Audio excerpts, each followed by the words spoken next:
ఎక్కడైనా ల్యాండ్ పై ఇన్వెస్ట్ చేయాలని అనుకుంటున్నారా? అయితే ఫ్యూచర్ సిటీలో ఇప్పుడే ల్యాండ్ పీస్ పెట్టుకోండి. పూర్తి వివరాలకు మాకు కాల్ చేయండి. నమస్కారం. కార్తీక పురాణం 21వ అధ్యాయంలోకి వచ్చాం. 21వ రోజు కథ కూడా చాలా ఆసక్తికరంగా ఉంటుంది. పురంజయుడు యుద్ధంలో నుంచి పారిపోయి కోటలోకి చేరుకున్నాడు. స్నానం చేసి ఇంక ఏం చేయాలో దిక్కు తోచని స్థితిలో, అంటే తను రాజ్యాన్ని కోల్పోతున్నాడని అర్థమైనాక ఆయన పునరాలోచన చేస్తున్నాడు, దేనివల్ల నేను ఓడిపోయాను అని. ఆ సమయంలో ఆయన పురోహితుడైనటువంటి సుశీలుడు ఆయన దగ్గరకు వచ్చాడు. రాజా, నువ్వు దైవబలం లేదు, నీకు శత్రువుల్ని గెలవడానికి నీ సామర్థ్యం ఒకటే చాలదు, దైవబలం కావాలి. మీకు కులగురువైనటువంటి వశిష్ఠ మహర్షి నీకు చెప్పడానికి చాలాసార్లు ప్రయత్నం చేశాడు. ఆయన అంతకు ముందు కూడా చెప్పాడు, హోమాదులు మానద్దు, యజ్ఞాదులు మానకూడదు, చాతుర్మాస్య వ్రతం తప్పకుండా రాజైన వాడు ఆచరించాలని చెప్పినా నీవే స్వయంగా నేనే భగవంతుణ్ణి ప్రభువుని అని భావించావు. ఇన్ని యుద్ధాలలో నువ్వు జయించగలిగావు, ప్రతి చోట నీకు విజయం లభించింది అంటే అది నీ ఒకడి ప్రతిభేనని నువ్వు అనుకోవటమే చాలా పొరపాటు. ఎప్పుడూ కూడా ఒకడి గెలుపు వెనకాల వాడొకడే ఉండడు, అఖండమైనటువంటి దైవబలం ఉంటుంది. భగవంతుడు అతని యందు ఉండటం వల్ల ఆ దివ్య జ్యోతి వలనే ఇతడికి గెలుపు లభిస్తుంది. మానవుల గెలుపు ఎప్పుడూ వారి పూర్తి స్థాయిలో సొంతం కానే కాదు. నీ వెనకాల నిలబడి నీకు యుద్ధంలో జయాన్ని లేదా నీ తాలూకు గెలుపుకి కారణమైన భగవంతుడికి నువ్వు చేయవలసిన క్రియలేవి చేయకపోతే ఎట్లా? ప్రధానమైంది నమస్కారం. నీవంటూ ఒకడి ఉన్నావు, అందువలననే నేను గెలిచాను అని భగవంతుడికి ఒక జ్యోత ఇవ్వటం. సాధారణ మానవులైతే ఈ పని చేయాలి. రాజైన వాడు ఏం చేయాలి? నిత్యము భగవంతునికి అర్చన చేయాలి. భగవత్ స్వరూపులుగా భావించబడేటువంటి గోబ్రాహ్మణుల యందు శ్రద్ధ వహించాలి. భూమిని బంగారంగా భావించాలి. ఆమె రాజు భూభర్త అయినప్పటికీ భూమిని తల్లిగా భావించి సేవించాలి. ఆమెను ఎంత బాగా చూసుకుంటే రాజు యొక్క వృద్ధి అంత బాగా ఉంటుంది. కానీ నువ్వు ఏ క్రియ చేయలేదు, వినోద కార్యక్రమాలకు ఎక్కువ అవకాశం ఇచ్చి ప్రజారంజకత్వాన్ని వదిలిపెట్టావు, ధర్మాన్ని వదిలిపెట్టేశావు. కాబట్టి నీకు ఈ పరిస్థితి వచ్చింది. ఇప్పటికీ మించిపోయిందేం లేదు. యుద్ధంలో పూర్తి పరాభవాన్ని నువ్వు అంటే పరాభవాన్ని పొందేవు, పారిపోయి వచ్చావు. కాబట్టి పరాజయాన్ని ఇంకా పొందలేదు. ఇది పరమ పవిత్రమైనటువంటి కార్తీక మాసం. లెక్క ప్రకారం నువ్వు చేయవలసిన చాతుర్మాస్యంలో చివరి మాసం ఇది.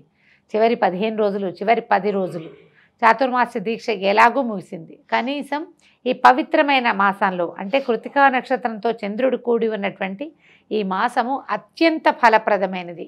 ఈ మాసంలో చేసినటువంటి పూజ, దానము, జపము, తపము, స్నానము కూడా విశేషమైన ఫలితాన్ని ఇస్తాయి. కాబట్టి ఇప్పుడు కూడా మించిపోయింది లేదు, ధర్మాచరణ చెయ్యి అని ప్రబోధించాడు.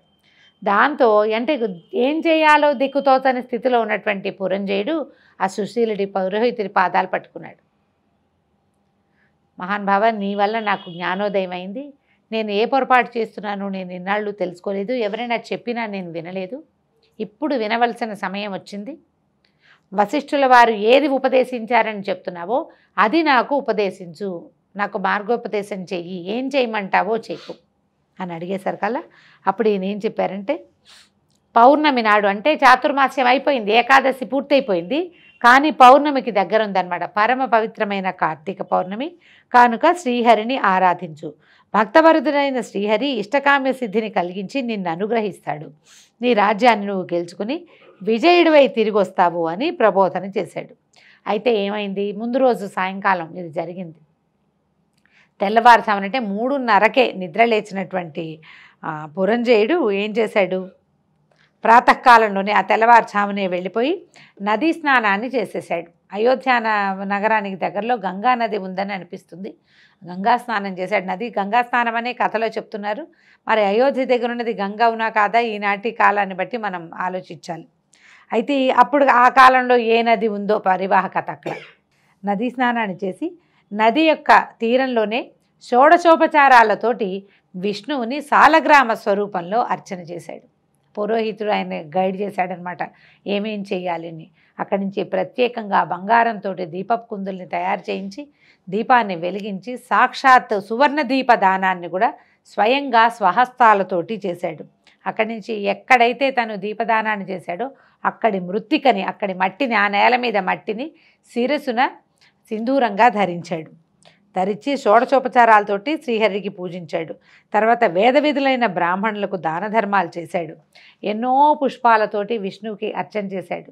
ఇది నదీ తీరంలో విష్ణువార్చన చేసి సమీపంలో ఉన్నటువంటి శివాలయానికి వెళ్ళి శివాభిషేకం చేసి అక్కడ కూడా అర్చకుల్ని ఆదరించి, అంటే ఉత్సాహవంతుడిగా ఇంత పూజ చేసేసరికల్లా అఖండమైన దైవబలాన్ని ఆర్జించుకున్నానన్న సంతోషంతో మళ్ళీ వెనక్కి కోటలోకి నడిచాడు. ఇంతలో ఏమైందట, వెళ్తుంటే అంతఃపురానికి మెడ నిండా తులసిమాలలు, నుదుటిపైన విభూతిపైన విష్ణునామాల్ని 12 పుండ్రాలు ధరించినటువంటి ఒక వృద్ధ బ్రాహ్మణుడు ఎదురయ్యాడు. పురంజయుడితో చెప్పాడు, మహారాజా, నువ్వేమీ విచారించకు, నీ సైన్యాన్ని కూడా తీసుకుని నీ శత్రువుల్ని ఎదిరించు, విజయాన్ని పొంది వర్ధిల్లుతావు, నీ రాజ్యం నీకు తప్పక లభిస్తుంది అని చెప్పి అదృశ్యుడయ్యాడు. ఈ అదృశ్యుడైపోయినటువంటి వృద్ధ బ్రాహ్మణ స్వరూపాన్ని గమనించిన పురంజయుడు ఆయన సాక్షాత్తు శ్రీ మహావిష్ణువేనని, తనకి జ్ఞానబోధ చేయటానికి ఈ సుశీలుని రూపంలోనూ తర్వాత ఈ వృద్ధ బ్రాహ్మణ రూపంలోనూ వచ్చాడని తెలుసుకుని భగవంతుడిచ్చినటువంటి ఉత్సాహంతో ఆ రోజు ఉదయకాలం యుద్ధానికి బయలుదేరాడట. బయలుదేరేసరికల్లా సరే ధైర్యోత్సాహాలతోటి యుద్ధం చేసి శత్రురాజుల్ని చిత్తుగా ఓడించాడు. ముందు రోజు నీరసంగా వేసిన బాణాన్ని వేసినట్టు పక్కకి పడేసి లేదా శరీరం మీద గుచ్చుకుని చతికిలపడిపోయిన రాజు తెల్లవారేసరికి ఇలాంటి ఒక ఉత్సాహాన్ని ఎట్లా పుంజుకున్నాడో తెలియలేదు. దుర్నిరీక్షుడిగా కనిపించాడు. అతను చూడలేకపోతున్నారనమాట. అఖండమైనటువంటి దైవ బలం వల్ల పురంజయుడి వైపు శత్రురాజులు కూడా చూడలేకపోయారు. ధర్మ బలం లేకపోతే పేలవమైన దృక్కులతోటి ఉంటారు వ్యక్తులు. ఎప్పుడైతే ధర్మం మనకి తోడై ఉంటుందో మనని ప్రపంచం చూడలేదంటే సూటిగా చూడలేరు. కళ్ళెత్తి చూసి కళ్ళల్లో కళ్ళు కలిపి మనం యువతల వాడు యుద్ధం చేస్తుంటే ఓడించగలిగి ఆ శక్తి మిగిలిన ప్రపంచానికి ఉండదు. ఎవడైతే ధర్మంతో ఉంటాడో వాడు దుర్నిరీక్షుడుగానే ఉంటాడని కార్తీక పురాణంలో స్పష్టంగా చెప్పారు. తర్వాత విజయలక్ష్మిని వరించాడు. మొత్తానికి యుద్ధంలో గెలిచాడు పురంజయుడు. జనక మహారాజా, శ్రీహరి యొక్క కరుణా కటాక్ష మహాత్మ్యం వల్లనే తండ్రి ఇచ్చిన విషాన్నైనా తాగి అది అమృతంగా మారటంతో ప్రహ్లాదుడు బతికి బయటపడ్డాడు. శ్రీహరి అనుగ్రహంతోనే బాల ధ్రువుడు చిరంజీవిత్వాన్ని పొంది అత్యున్నత స్థానానికి, నక్షత్ర మండలానికి, తారామండలంలో ఒకటిగా ధ్రువుడు చేరుకోగలిగాడు. ఈ కార్తీక స్నానము, దీపారాధన, పరమాత్మ యొక్క అర్చన ఏ జాతి వారికైనా, ఏ వయసు వారికైనా, ఎవరికైనా కూడా పుణ్యాన్ని కలిగించి ఈప్సిత సిద్ధిని ప్రసాదిస్తుంది. భక్తవత్సలుడైన శ్రీహరి కృపాకటాక్షాలకు పాత్రులై వశిష్ఠ, వ్యాస, అంబరీష, సౌనకాది మహర్షులెందరో తరించారు.